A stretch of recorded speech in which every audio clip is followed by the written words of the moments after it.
Mit navn er Helle Sommer.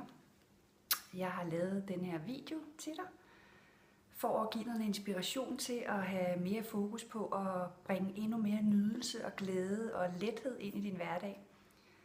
Det er noget af det, jeg brænder for at arbejde med, og give dig færre bekymringer og mere glæde.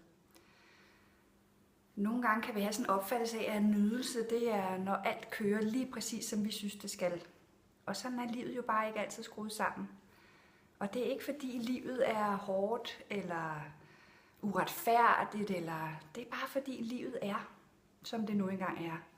Og der er udfordringer, der er sygdom, der sker uventede ting, som vi pludselig skal forholde os til. Så det, jeg synes, du skal tænke over her, er, hvordan kan du drysse lidt nydelse ned i dine dage, uanset hvad der egentlig sker omkring dig. Og det kan godt være, at du er udfordret og har nogle store opgaver, men hvad kunne der så alligevel bringe dig en lille smule nydelse ind, også i de dage? Så det har jeg nogle fif til, som du får her. En af de ting, jeg selv har lagt mærke til, som kan skabe ro og dermed også nydelse, det er simpelthen noget med at observere dit tempo. Mange gange, så hvis vi har travlt eller er lidt presset, så uden vi lægger mærke til det, så arbejder vi i meget højt tempo. Og det er faktisk med til at skabe en form for stress i din krop. Så prøv at være opmærksom på dit tempo, og prøv, selvom du har gode dage eller udfordrede dage, at lege lidt med at sætte farten ned. Personligt har jeg haft rigtig stort udbytte af alt, hvad jeg gør stort set, sætte farten lidt ned. Jeg kan bedre være nærværende med mine børn, selvom jeg har travlt i køkkenet. Mange af de mennesker, jeg arbejder med, har også haft glæde af det. Så prøv det, og tænk over at sætte farten lidt ned. Og når du lige tager dig i at sætte tempoet op igen, sætter du farten lidt ned. Det er jo ganske enkelt i virkeligheden, men meget virkningsfuldt. Og det indgyder simpelthen ro i din krop og i dit sind, og bevæge dig lidt langsommere. Og ligesom have tillid til, at du når det, du skal. Den anden ting, som jeg vil invitere dig til at prøve, er at have tankerne i én ting ad gangen. Så det vil sige, hvis du er ved at hænge vasketøj op, så have dit nærvær der, og ligesom nu hænger jeg vasketøj op.